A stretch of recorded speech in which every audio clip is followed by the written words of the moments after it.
Thank you Pragyan Sharma for calling. मैंने 2015 batch का student हूँ। जीएमसी रायपुर से मैंने अपनी यूजी करी थी। मेरा ऑल इंडिया रैंक 6235 आया था 2015 वाले, मतलब 21 वाले पेपर में मेरा फर्स्ट अटेम्प्ट था वो। और उसी साल यूपीएससी सीएमएस का एग्जाम हुआ था, उसमें मेरी ऑल इंडिया रैंक 26 आई थी। तो और मैं दिल्ली का 2021 वाली जो काउंसलिंग थी वो थोड़ी डिले हो गई थी, मतलब 6-7 महीने का गैप आ गया था कोविड के कारण।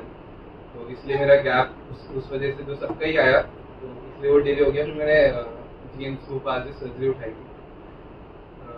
प्रिपरेशन मैंने अपने सेकेंड एमबीबीएस में ही डैम ज्वाइन कर लिया था। वहाँ फेस टू फेस क्लासेस होती थी और वो मैंने ज्वाइन कर ली थी। सेकेंड ईयर उन्होंने सेकेंड ईयर सब्जेक्ट सारे पढ़ा दिए थे और थर्ड ईयर में फिर से वो सेकेंड ईयर और थर्ड ईयर ऐसे, फिर फाइनल ईयर में सेकेंड ईयर थर्ड ईयर और वो फाइनल प्रॉफ के सब्जेक्ट्स। तो ऐसे मेरे सेकेंड ईयर के सब्जेक्ट्स 2 बार हो गए थे, मतलब फर्स्ट ईयर के सब्जेक्ट्स 3 बार हो गए थे, सेकेंड ईयर के 3 बार हो गए थे, थर्ड ईयर के 2 बार हो गए थे सब्जेक्ट्स क्लास में। घर आके पढ़ते थे वो अलग बात है। और बस जो टीचर्स ने पढ़ाया वही, मतलब मेरा मेन था कि सोशल मीडिया से थोड़ा दूर रहा, तभी शायद मेरी रैंक आ गई, नहीं तो मुश्किल रैंक आ पाती मेरी भी। बहुत बड़ा डिस्ट्रैक्शन है अभी मोबाइल में, मैं अब यूज करने लग गया तो उसी पे लगा रहता हूँ मोबाइल पे।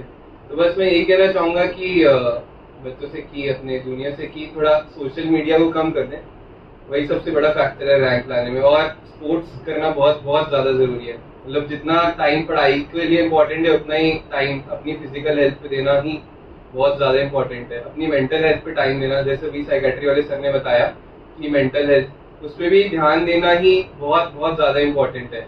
मतलब अगर हमारे पास अगर कॉलेज से आने के बाद मतलब 5 घंटे बच रहे हैं, 5 घंटे बच जाते हैं सबके पास, है ना। तो अगर उसमें से हम 4 घंटे पढ़ लें, 4 घंटे, एक आधा घंटे 45 मिनट्स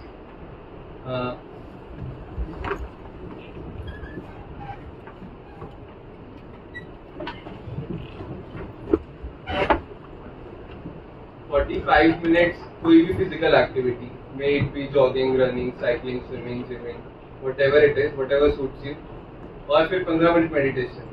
ये अगर 5 घंटे अगर हम ऐसे यूटिलाइज कर ले तो रैंक नहीं भी आ गया at the end of the day, हमारा जो ये लाइफस्टाइल है ना वो बहुत अच्छा हो जाएगा और हम एक अच्छे डॉक्टर बन के निकलेंगे। रैंक आएगी या नहीं आएगी उसकी मैं गारंटी नहीं ले सकता, बट मैं ये गारंटी जरूर ले सकता हूँ कि हम एक अच्छे इंसान बन जाएंगे, अच्छे डॉक्टर बन जाएंगे। Rank at the end matter नहीं करती है मेरे हिसाब से। तो अगर हम एक अच्छा इंसान बन पा रहे हैं, अगर अच्छे डॉक्टर बन पा रहे हैं, अगर हमको चीजें मैनेज करनी आ जा रही है, अगर अपने आप को ही मैनेज कर ले रहे हैं, तो वो भी बहुत बड़ी बात है मेरे हिसाब से। तो और बाकी रैंक तो आती रहती है, बस थोड़ा सा एफर्ट लगाना रहता है। और उस दिन अनिमेश मेरे को बोला था कि मैंने बोला मेरी तो 6000 रैंक गई, किसी होशियार लड़के बोला किसी और की नहीं। पर मुझे लगता है ना कि सपने देखना बहुत ज्यादा जरूरी है। इस कॉलेज से भी एम्स निकाल सकते हैं, क्यों नहीं निकाल सकते, मतलब अभी तक किसी की रैंक नहीं। अगर हम सपने देखेंगे ना तो जरूर मुझे लगता है कि वो मतलब सपना ऊंचा देखना ज्यादा जरूरी है। एम्स ही अपने बस की है। और अब तो जैसे नेक्स्ट आ जाएगा तो एम्स वाले बच्चे भी वही, एम्स दिल्ली वाले स्टूडेंट्स भी वही पेपर देंगे और हम लोग भी वही पेपर देंगे जो रैंक की साइड नेक्स्ट 1 आ रहा है। तो पेपर तो सबके लिए इक्विवेलेंट ही है और मटेरियल भी सबके पास अब सब सेम सोर्स ही यूज करते हैं। मैरो ही चलता है या प्रेप लैडर चलता है, जो भी चलता है सबके पास एक सेम सोर्स है, सेम एग्जाम है। और मुझे लगता है कि कैलिबर भी सब में उतना ही है, तो अचीव करा जा सकता है। बस यही है कि ऊंचा सोचना ज्यादा जरूरी है। अगर सपने ऊंचे देखेंगे तो मुझे लगता है कि अचीव भी कर लेंगे वो वाली बातें।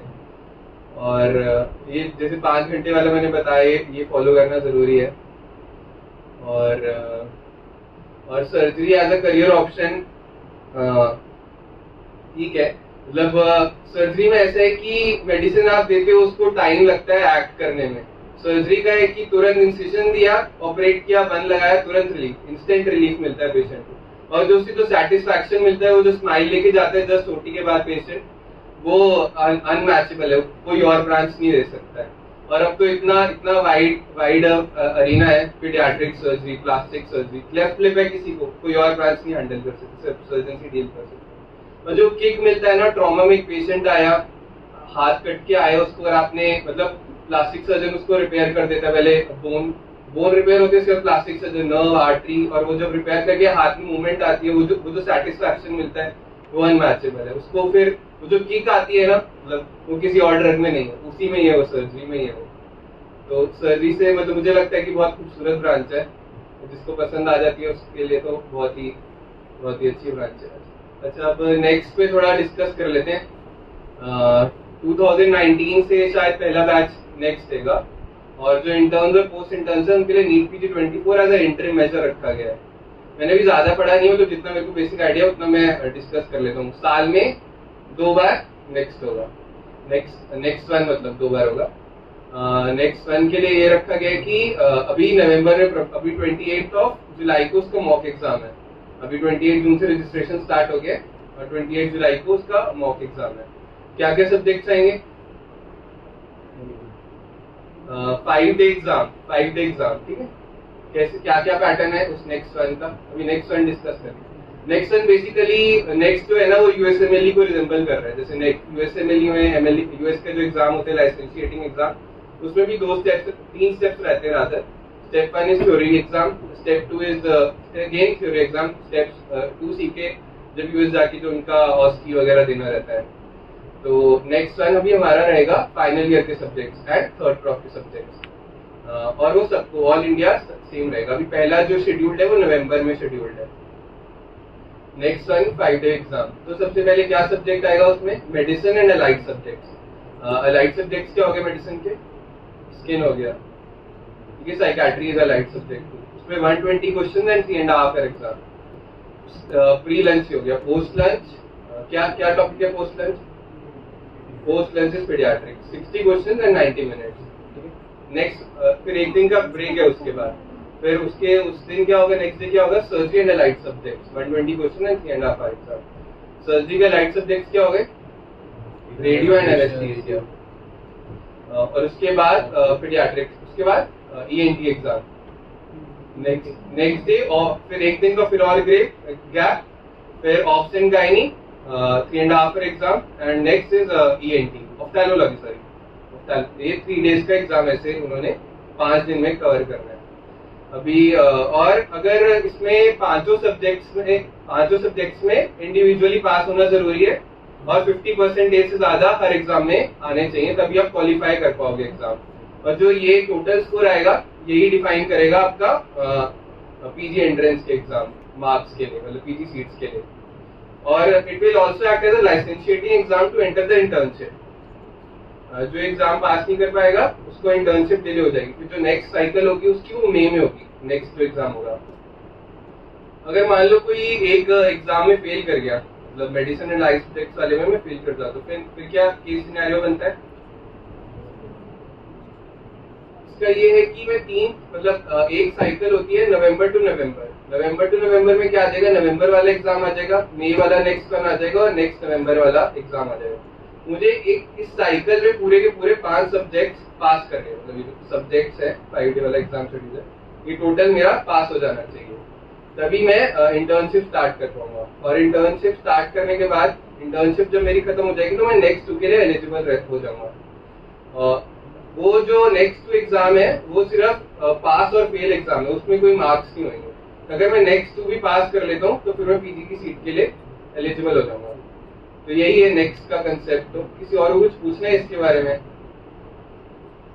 किसी को कुछ डाउट है क्या नेक्स्ट के बारे में? और फिर पूछिंग हो गया थोड़ा, कुछ पूछना है किसी को नेक्स्ट के बारे में? हाँ हाँ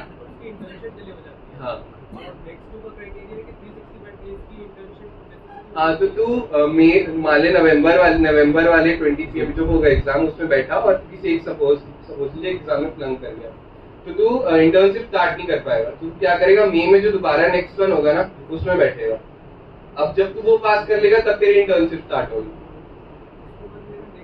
next to then after a gap of 1 year, तो वो तेरा डिले आ जाएगा। इसलिए है कि it's better to qualify, clear it as soon as possible. हाँ, तो तू इंटर्नशिप कर ले, ठीक है, नेक्स्ट टू क्लियर कर ले। उसके बाद जो नेक्स्ट साइकिल में नेक्स्ट एग्जाम होगा उसमें बैठ जा अपने मार्क्स इंप्रूव करने के लिए। और जो तेरे लेटेस्ट वाला जो तूने लास्ट में दिया है सबसे वाला, वो कंसीडर होगा तेरा पीजी की सीट के लिए। नहीं हो गया। हाँ, और कुछ?